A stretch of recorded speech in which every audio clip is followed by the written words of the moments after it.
नमस्कार. आज आपण इतिहासातील एका अशा व्यक्तिमत्वाबद्दल बोलणार आहोत ज्यांना काही लोक असंतोषाचे जनक म्हणायचे तर काही जण त्यांना लोकमान्य मानत होते. हो, आपण बोलतोय बाळ गंगाधर टिळक यांच्याबद्दल. स्वराज्य हा माझा जन्मसिद्ध हक्क आहे आणि तो मी मिळवणारच, ही घोषणा तर आपल्या सगळ्यांनाच पाठ आहे, नाही का? पण हे फक्त शब्द नव्हते, ही एक गर्जना होती, भारताच्या स्वातंत्र्य लढ्याला एक नवी दिशा देणारी. या एका वाक्यातून टिळकांची स्वातंत्र्याबद्दलची तळमळ थेट आपल्यापर्यंत पोहोचते. आता बघा, हीच तर गंमत आहे. एकाच व्यक्तीबद्दल दोन पूर्णपणे वेगळी मतं. ब्रिटिशांसाठी ते होते अशांतता पसरवणारे नेते, म्हणजे भारतीय असंतोषाचे जनक, आणि आपल्या लोकांसाठी ते होते लोकमान्य, म्हणजे लोकांनी मनापासून स्वीकारलेला नेता. ही दोन टोकं पाहिली की त्यांच्या कार्याचा आवाका किती मोठा होता हे लक्षात येतं. मग असं नक्की काय होतं त्यांच्या विचारांमध्ये की त्यांना ही अशी दोन टोकाची विशेषणं मिळाली? त्यांनी स्वशासनाचा म्हणजे स्वराज्याचा मार्ग नक्की कसा तयार केला? चला जरा खोलात जाऊन पाहूया. टिळकांच्या प्रत्येक कृतीमागे, प्रत्येक शब्दामागे एकच ध्येय होतं: स्वराज्य, म्हणजे आपलं स्वतःचं राज्य. विचार करा, त्या काळात बहुतेक नेते ब्रिटिशांकडे फक्त लहान सहान सुधारणा मागत होते आणि हे थेट म्हणत होते, आम्हाला आमचं राज्य परत पाहिजे. किती मोठी आणि धाडसी भूमिका होती ही तेव्हा. त्या काळात काँग्रेसमध्ये अर्जविनंत्या करून आपलं म्हणणं मांडणारे मवाळ नेते होते, पण टिळकांना हा मार्ग अजिबात मान्य नव्हता. ते होते जहाल गटाचे. त्यांचं म्हणणं होतं की विनंत्या करून काहीही होणार नाही, हक्कासाठी लढावंच लागेल. ब्रिटिशांपुढे झुकण्याऐवजी त्यांना संघर्ष करायला भाग पाडणं हाच त्यांचा मार्ग होता. आणि हो, या लढाईत ते एकटे नव्हते बरं का.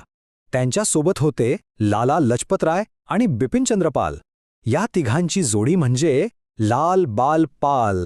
या त्रिकुटाने अक्षरशः संपूर्ण भारतात स्वातंत्र्याचं एक नवं वादळ निर्माण केलं होतं. ठीक आहे, विचार तर क्रांतिकारक होते, पण हे विचार सामान्य माणसापर्यंत पोचवणार कसे? लोकांना या लढ्यात सामील कसं करून घेणार, हा खरा प्रश्न होता. आणि यासाठी टिळकांकडे एक जबरदस्त प्लॅन होता. लोकांपर्यंत पोहोचण्यासाठी त्यांनी एक त्रिसूत्री वापरली. पहिलं, संस्कृतीच्या माध्यमातून लोकांना एकत्र आणायचं. दुसरं, पत्रकारितेच्या माध्यमातून विचार जागृत करायचे. आणि तिसरं, शिक्षणाच्या माध्यमातून पुढची पिढी स्वावलंबी बनवायची. चला, हे त्यांनी कसं केलं ते बघूया. ही कल्पना खरंच किती हुशारीची होती बघा. घरातल्या गणपतीला त्यांनी सार्वजनिक केलं, शिवजयंतीचे मोठे उत्सव सुरू केले. यामुळे काय झालं? वेगवेगळ्या विचारांचे, जातीधर्माचे लोक एकत्र येऊ लागले, बोलू लागले, आणि यातूनच आपण एक आहोत ही राष्ट्रीयत्वाची भावना वाढीस लागली.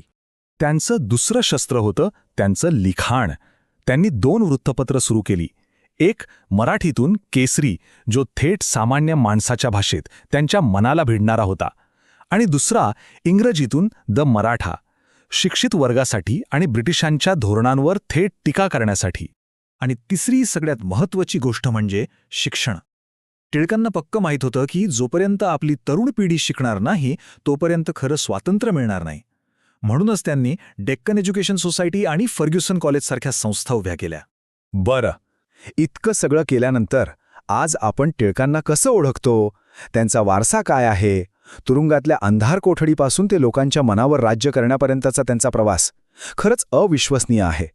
लोकमान्य ही पदवी त्यांना कुठल्या सरकारने नाही तर थेट लोकांनी दिली होती. लोकांनी स्वतःहून त्यांना आपला नेता मानलं होतं. यापेक्षा मोठा पुरस्कार किंवा सन्मान असूच शकत नाही, नाही का? विचार करा, ब्रिटिशांनी त्यांना मांडालेच्या तुरुंगात टाकलं, पण तिथेही ते शांत बसले नाहीत. त्यांनी त्या कठीण काळात गीता रहस्य नावाचा एक प्रचंड मोठा ग्रंथ लिहिला. म्हणजे शरीर तुरुंगात होतं, पण त्यांचे विचार पूर्णपणे स्वतंत्र होते. आणि त्यांची लढण्याची जिद्द शेवटपर्यंत कायम होती. अगदी 1916 मध्ये वयाच्या 60तही त्यांनी ऑल इंडिया होम रूल लीगची स्थापना केली आणि स्वशासनाची मागणी पुन्हा एकदा देशभर पोचवली. आजही आपण त्यांना विसरलेलो नाही. पुण्यामध्ये त्यांचं संग्रहालय आहे, जे त्यांच्या कार्याची आठवण करून देतं. आणि त्यांच्या नावाने दरवर्षी राष्ट्रीय पुरस्कारही दिला जातो. त्यांचा वारसा आजही जिवंत आहे. आणि शेवटी एक प्रश्न मनात येतोच की खऱ्या अर्थाने लोकमान्य होण्यासाठी काय लागतं? निस्वार्थ सेवा, प्रचंड धाडस की लोकांच्या मनात जागा मिळवण्याचं कसब? टिळकांचं आयुष्य पाहिलं की या प्रश्नावर विचार करायला नक्कीच भाग पडतं.